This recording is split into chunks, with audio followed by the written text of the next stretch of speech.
Sir, Karnataka മുഖ്യമന്ത്രി DK. ശിവകുമാറിന്റെ ഒരു റാലിയാണ് ഇപ്പോൾ വൈറലായിക്കൊണ്ടിരിക്കുന്നത്. അപ്പോൾ ആ റാലി കഴിഞ്ഞ റാലിയാണ്.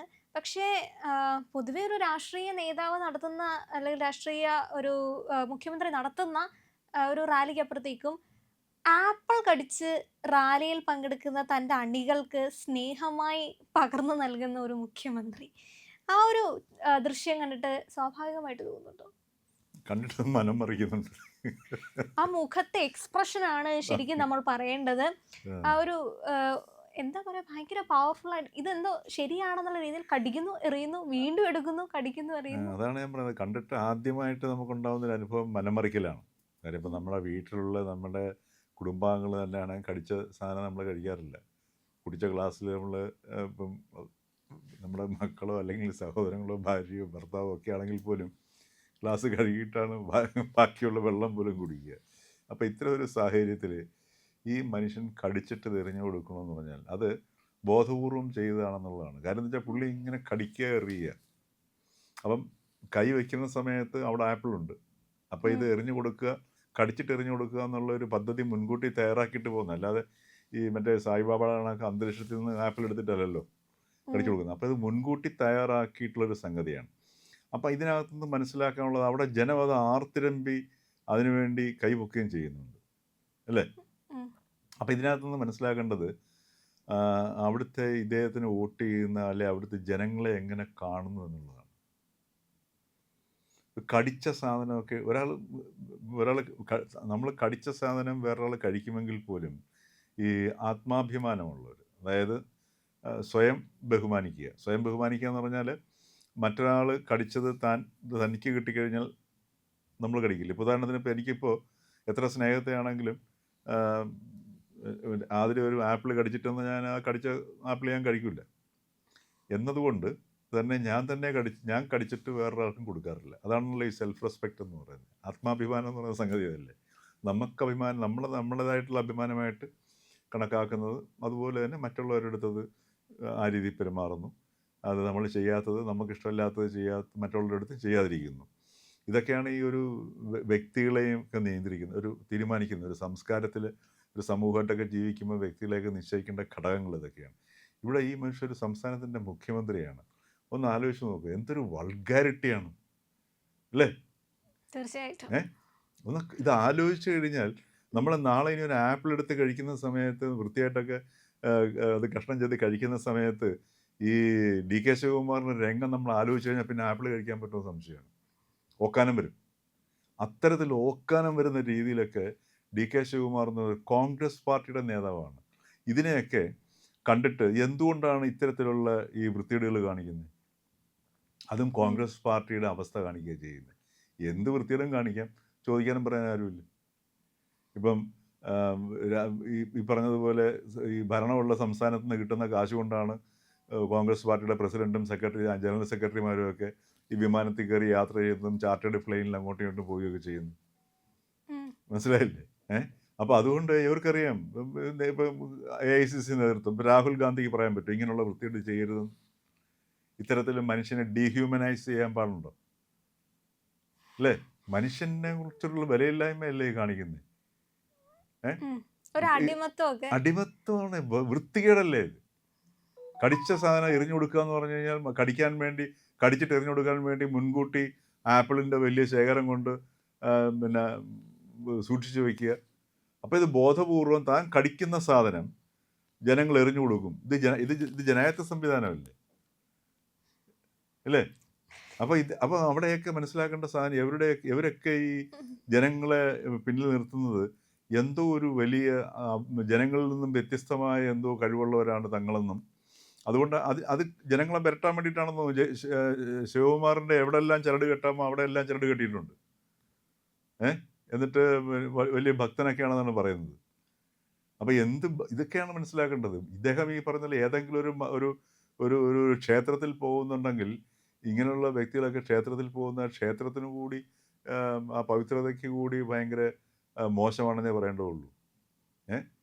അപ്പോൾ കാരണം എന്താ വെച്ചാൽ ചിലപ്പോൾ ഒരു സംസ്കാരത്തിൻ്റെ അഭാവമായിരിക്കും. നമ്മൾക്ക് എന്ത് സംസ്കാരമാണെങ്കിലും മനുഷ്യനാണല്ലോ.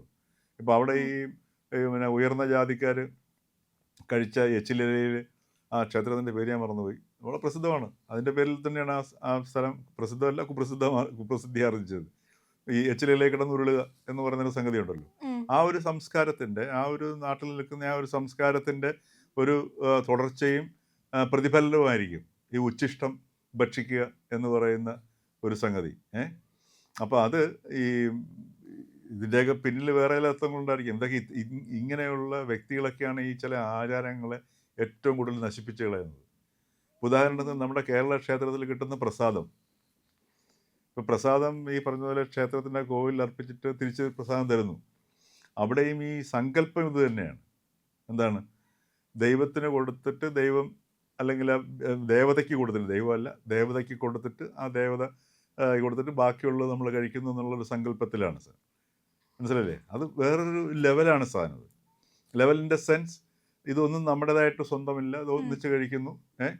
ഇതൊന്നും എൻ്റെതല്ല, ഇതെല്ലാം പ്രകൃതിയിൽ നിന്ന് കിട്ടുന്ന സംഗതിയാണ്, അതെൻ്റെ ആവശ്യമായിട്ടുള്ള സംഗതി ഞാൻ എടുക്കുന്നു. അപ്പോൾ പ്രകൃതിയിൽ നിന്ന് കിട്ടുന്ന ഒരു ഭക്ഷ്യമാണ്, അന്നമാണ് ഞാൻ കഴിക്കുന്നതെന്നും ഞാൻ അന്നമാണെന്നും ഞാൻ അതുതന്നെയാണെന്നും അതുകൊണ്ടാണ് എൻ്റെ ജീവൻ നിലനിൽക്കുന്നതെന്നൊക്കെ ഉള്ള ഒരു വിശാലമായ അർത്ഥത്തിലേക്ക് കൊണ്ടുപോകുന്ന സംഗതിയാണ് ഈ കേരളത്തിലെ ക്ഷേത്രത്തിലെ ഈ പ്രസാദം എന്നൊക്കെ പറയുന്ന സംഗതി.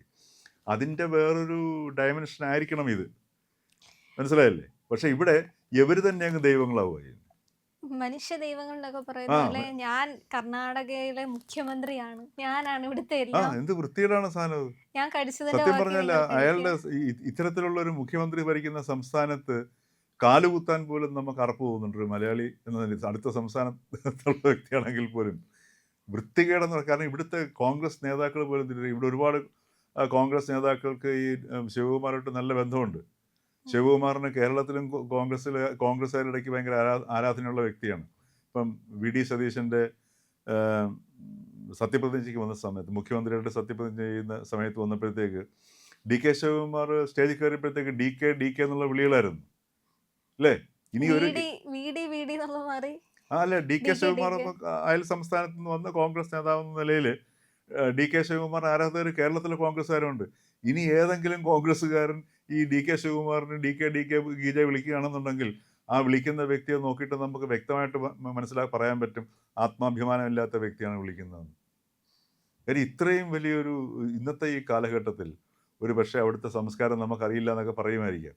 പക്ഷേ എന്ത് സംസ്കാരമാണെങ്കിലും കടിച്ച സാധനം എറിഞ്ഞു കൊടുക്കുക എന്ന് പറഞ്ഞു കഴിഞ്ഞാൽ അതിൽ പരം ഒരു മനുഷ്യന് ചെയ്യാൻ പറ്റുന്ന, മനുഷ്യന് ഏർപ്പെടാൻ പറ്റുന്നൊരു വൈകൃതം വരെയുണ്ട്. താൻ കടിച്ച സാധനത്തിനെ ദിവ്യമായിട്ട് കരുതി ജനങ്ങൾ ഔഷധം പോലെ കഴിച്ചോളൂ എന്ന് വിചാരിക്കുന്ന ഒരു, എന്താണ് പറയുക അങ്ങനെയുള്ള മനുഷ്യന്? ഈ മുഖ്യമന്ത്രി എന്ന രീതിയിൽ പോലും അത്ര അധികം ഒരു ക്ലീൻ അല്ലെങ്കിൽ ക്ലീൻ ഷീറ്റ് ഒന്നും അല്ലല്ലോ ഡി കെ ശിവകുമാറിനുള്ളത്. ഡി കെ ശിവകുമാർ ഏറ്റവും കൂടുതൽ ശ്രദ്ധിക്കപ്പെടുന്നത് ഈ റിസോർട്ട് രാഷ്ട്രീയത്തിൽ കൂടെയാണ്. അതായത് ഗുജറാത്തിൽ വെച്ചിട്ടാണെന്ന് തോന്നുന്നു. ആ സമയത്ത് ഈ കാലുമാറ്റമൊക്കെ ഉണ്ടായ സമയത്ത് ഒരു റിസോർട്ടിൽ ഈ MLA-മാരെ കൊണ്ട് പൂട്ടിയിട്ടിട്ട് താക്കോലും കൊണ്ട് നടക്കുക, പിന്നെ ഈ നിയമസഭയുടെ ഫ്ലോറിൽ ഭൂരിപക്ഷം തെളിയിക്കുന്ന സമയത്ത് കൊണ്ട് രംഗപ്രവേശനം ചെയ്യുക, അല്ലെങ്കിൽ ഗവർണർ മുമ്പിലേക്ക് കൊണ്ടുപോവുക. ഇങ്ങനെയുള്ള റിസോർട്ട് രാഷ്ട്രീയത്തിലൂടെയാണ് ഡി കെ ശിവകുമാർ പിന്നെ ഈ അഖിലേന്ത്യാ തലത്തിൽ ശ്രദ്ധിക്കപ്പെടുന്നത്. പിന്നീട് ഈ റിസോർട്ട് രാഷ്ട്രീയം എല്ലാ രാഷ്ട്രീയ പാർട്ടികളും പിന്തുടരുന്ന ഒരു സംഗതിയായിട്ട് മാറി. പിന്നെ ഇദ്ദേഹം അവിടുത്തെ ഏറ്റവും വലിയ സമ്പന്നനാണ്. മനസ്സിലായില്ലേ? ഇന്ന് ഇന്ത്യയിൽ തന്നെ ജീവിച്ചിരിക്കുന്ന ഏറ്റവും സമ്പന്നനായ മുഖ്യമന്ത്രി കൂടിയാണ് ഡി കെ ശിവകുമാർ. അപ്പോൾ അതിനുശേഷം ഇദ്ദേഹം പിന്നെ ഈ ED ഇദ്ദേഹത്തിനെ അറസ്റ്റ് ചെയ്യുകയും തീഹാർ ജയിലിൽ കിടക്കുകയും ഒക്കെ ചെയ്തൊരു വീരപരിവേഷമൊക്കെ ഉണ്ടായി. അങ്ങനെയാണ് പിന്നെ തീർച്ചയായിട്ടും നല്ല സംഘാടനയൊക്കെയാണ് അദ്ദേഹം. അങ്ങനെ കർണാടകത്തിലെ കോൺഗ്രസിന് തിരിച്ചുവരവിന് ഡി കെ ശിവകുമാർ വലിയ സംഭാവന ചെയ്തിട്ടുണ്ട്. അതൊന്നും നമ്മൾ നിഷേധിച്ചിട്ട് കാര്യമില്ല.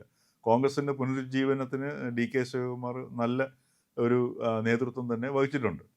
പക്ഷേ അതൊക്കെയാണ് നമ്മളിലുണ്ടായ പുറമേ നിന്ന് നോക്കുമ്പോൾ ഡി കെ ശിവകുമാർ ഈ പിന്നെ എന്തൊക്കെ തന്നെയാണെങ്കിലും ചില മാറ്റങ്ങൾ ചിലപ്പോൾ കൊണ്ടുവന്നേക്കും എന്നൊക്കെ നമ്മൾ പ്രതീക്ഷ നൽകിയ സംഗതി അതാണ്. നമുക്ക് മറ്റേ പശ്ചാത്തലമൊക്കെ അറിയാമെങ്കിൽ പോലും. പക്ഷേ ഈ മനുഷ്യൻ ഒരു ആധുനിക കാലഘട്ടത്തിൽ നിന്ന് മാത്രമല്ല മനുഷ്യരാശിക്ക് തന്നെ അപമാനമാകുന്ന രീതിയിലുള്ള പെരുമാറ്റമായിപ്പോയി. ഈ ബോധപൂർവം കടിച്ചിട്ട് താൻ കടിക്കുന്ന ആപ്പിൾ എറിഞ്ഞു കൊടുക്കുന്നത്. അത് കോൺഗ്രസ് പാർട്ടിയൊക്കെ വാസം പറഞ്ഞാൽ അത് കാര്യമായി പ്രതികരിക്കേണ്ട ഒരു സംഗതിയാണ്. ഇവിടെ ഏറ്റവും കൂടുതൽ ആഘോഷിക്കപ്പെട്ടൊരു കാര്യമായിരുന്നു വി മുരളീധരൻ. അദ്ദേഹം ഒരു സ്കൂള് സന്ദർശിക്കുന്നതിനിടയിൽ പാക്കറ്റിൽ നിന്ന് കവറിൽ നിന്ന് മിഠായി ഇട്ടുകൊടുത്തത്. ആ. അപ്പൊ അങ്ങനെ അത്രയധികം വിമർശനം ഇവിടുത്തെ രാഷ്ട്രീയ നിരീക്ഷകരൊക്കെ നടത്തിയ സ്ഥിതിക്ക് ഇതിനെ അവരെങ്ങനെയായിരിക്കും നിരീക്ഷിക്കുക? അല്ല, ഇത് ശരിക്കും പറഞ്ഞാൽ ഇത് പിന്നെ കോൺഗ്രസ് കേരളത്തിൽ ഉൾപ്പെടെയുള്ള കോൺഗ്രസ് നേതാക്കൾ ഇതിനെതിരെ ഒരു പ്രതികരണം നടത്തേണ്ടതാണ്. കാരണം അവരുടെ ഭാഗത്തു നിന്നുള്ളൊരു ധാർമ്മികമായ ഉത്തരവാദിത്വമാണ്. കാര്യം ഇത്രയും ഉം. വലിയ വൃത്തികേടുകൾ കണ്ടിട്ട് അത് ഏത് ആചാരമായിക്കോട്ടെ, അതിപ്പോൾ നമ്മളെ കേരളത്തിലെയും കർണാടകത്തിലെയും 2 സംസ്കാരങ്ങളാണ്. ഈ സംസ്കാരത്തെ അറിഞ്ഞെങ്കിൽ മാത്രമേ ഈ നമുക്കിതിനെ വിലയിരുത്താൻ പറ്റുകയുള്ളൂ എന്നൊക്കെ ഉള്ള വ്യാഖ്യാനങ്ങളൊക്കെ വരും. ഉം. എന്ത് വ്യാഖ്യാനമാണെന്നുണ്ടെങ്കിൽ പോലും ഈ പറഞ്ഞതുപോലെ ഇപ്പോൾ നമ്മൾ ഈ കോവിഡ് വന്ന സമയത്ത് എന്തിനാണ് ഈ മാസ്കും വെച്ച് നടന്നത്? പരസ്പരം ശ്വാസം അങ്ങോട്ടും ഇങ്ങോട്ടും അടുത്ത് കഴിഞ്ഞാൽ പോലും ഈ ഉം. രോഗാണുക്കൾ വരുമെന്നുള്ളല്ലേ. ഇത് ഈ മനുഷ്യൻ വായിൽ വെച്ച് പിന്നെ കടിച്ച അദ്ദേഹത്തിൻ്റെ സലൈവയും മറ്റുമുള്ള രോഗങ്ങളും എല്ലാം കൂടി ഇങ്ങോട്ട് മറ്റുള്ളവരിലേക്ക് പോവുകയല്ലേ ചെയ്യുന്നത്. എന്നിട്ട് ഈ ഉം. പറഞ്ഞതുപോലെ ഈ ഒരു ഇദ്ദേഹം കടിച്ച ഈ ഒരു ആപ്പിൾ എന്ന് പറഞ്ഞാൽ അത് ഒരു വ്യക്തി ആയിരിക്കത്തില്ല കടിക്കുന്നത്. ഉം. ഇങ്ങനെ കടിച്ച് പോകുന്ന സാധനം അത്. ഇത് സാംക്രമിക രോഗങ്ങൾ വരത്തില്ല ഇങ്ങനെയാണെങ്കിൽ.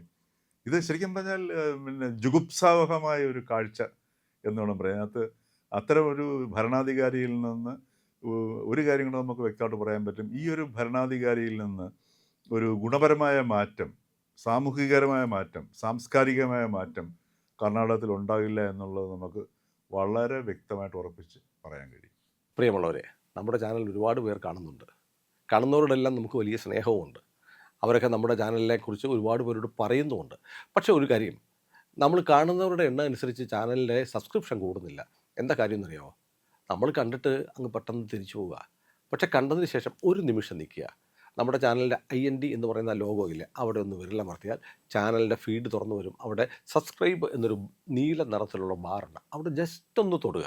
തൊട്ടടുത്തൊരു മണിയുടെ ചിത്രമുണ്ട്, ബെല്ലൈക്കൺ. അവിടെ ഒന്ന് തൊട്ടാൽ നിങ്ങൾക്ക് നമ്മുടെ എല്ലാ വീഡിയോകളും കാണാനുള്ള നോട്ടിഫിക്കേഷൻ കിട്ടും. മാത്രമല്ല ചാനലിൻ്റെ ഒരു സബ്സ്ക്രൈബറായി മാറുകയും ചെയ്യും. അത് ഞങ്ങൾക്ക് വലിയ സഹായമായിരിക്കും. ഉറപ്പായിട്ടും അത് ചെയ്തിട്ടില്ല എങ്കിൽ ഇപ്പോൾ തന്നെ ഒന്ന് ചെയ്യണേ.